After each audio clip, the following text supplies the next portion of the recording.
महाभारत आदि पर्व आस्तिक पर्व पंचदशोध्याय।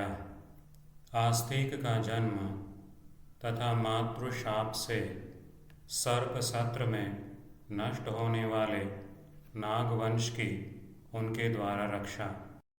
उग्र श्रवा जी कहते हैं, ब्रह्मवेत्ताओं में श्रेष्ठ शौनक, पूर्व काल में नाग माता कद्रु ने सर्पों को यह शाप दिया था कि तुम्हें जनमेजय के यज्ञ में अग्नि भस्म कर डालेगी। सौतिरुवाच मात्रा हि भुजगा शप्ता पूर्वं ब्रह्मविदां वरा जनमेजयस्य वो यज्ञे धक्षत नीलसारथी। उसी शाप की शांति के लिए नाग प्रवर वासुकी ने सदाचार का पालन करने वाले महात्मा जरत्कारों से अपनी बहन का विवाह किया था। महामना जरत्कारों ने शास्त्रीय विधि के अनुसार उस नाग कन्या का पाणी ग्रहण किया और उसके गर्भ से आस्तिक नामक पुत्र को जन्म दिया। तस्य शापस्य शान्त्यर्थं प्रददौ पन्नगोत्तमः स्वसारं ऋषये तस्मै सुव्रताय महात्मने। स च तां प्रतिजग्राह विधितुष्टेन कर्मणा आस्तिको नाम पुत्रश्च तस्यां जज्ञे महामनः। आस्तिक वेद वेदांगों के पारंगत विद्वान, तपस्वी, महात्मा, सब लोगों के प्रति समान भाव रखने वाले तथा पितृकुल और मातृकुल के भय को दूर करने वाले थे। तपस्वी च महात्मा च वेद वेदांग पारगः समः सर्वस्य लोकस्य पितृमातृभयापहः। तदनंतर दीर्घ काल के पश्चात पांडव वंशीय नरेश जनमेजय ने सर्प सत्र नामक महान यज्ञ का आयोजन किया। ऐसा सुनने में आता है। सर्पों के संहार के लिए आरंभ किए हुए उस सत्र में आकर महातपस्वी आस्तिक ने नागों को मृत्यु से छुड़ाया। अथ दीर्घस्य कालस्य पांडवेयो नराधिपः आजहार महायज्ञं सर्पसत्रमिति श्रुति। तस्मिन् प्रवृत्ते सत्रे तु सर्पाणामन्तकाय वै मोचयामास तान् नागानास्तिकः सुमहातपाः।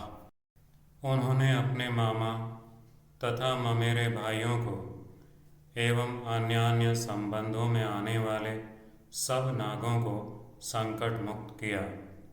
इसी प्रकार तपस्या तथा संतानोत्पादन द्वारा उन्होंने पितरों का भी उद्धार किया। भ्रातॄंश्च मातुलांश्चैव तथैवान्यान् सपन्नगान् पितॄंश्च तारयामास संतत्या तपसा तथा। ब्राह्मण भांति भांति के व्रतों और स्वाध्यायों का अनुष्ठान करके वे सब प्रकार के ऋणों से उऋण हो गए।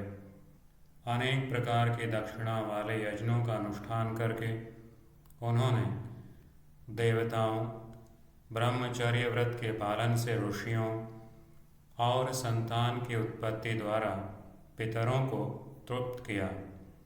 कठोर व्रत का पालन करने वाले जरत्कारु मुनि पितरों की चिंता का भारी भार उतारकर अपने उन पितामहों के साथ स्वर्ग लोक चले गए।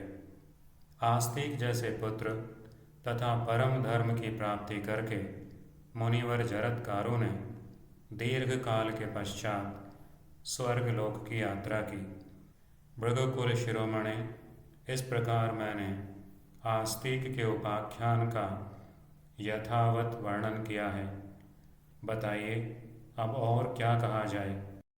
व्रतैश्च विविधैर्ब्रह्मन् स्वाध्यायैश्चानृणोऽभवत् देवांश्च तर्पयामास यज्ञैर्विविधदक्षिणैः ऋषींश्च ब्रह्मचर्येण सन्तत्या च पितामहान् अपहृत्य गुरुं भारं पितॄणां संशितव्रतः जरत्कारुर्गतः स्वर्गं सहितः स्वः पितामहैः आस्तिकं च सुतं प्राप्य धर्मं चानुत्तमं मुनिः जरत्कारुः सुमहता कालेन स्वर्गमेयिवान् एतदाख्यानमास्तिकं यथावत् कथितं मया प्रब्रूहि भृगुशार्दूल किमन्यत् कथयामि ते।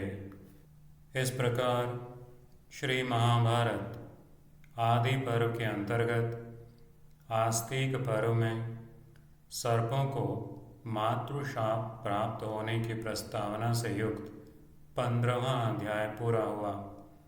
इति श्री महाभारते आदि पर्वणि आस्तिक पर्वणि सर्पाणां मातृशाप प्रस्तावे 15ोऽध्यायः।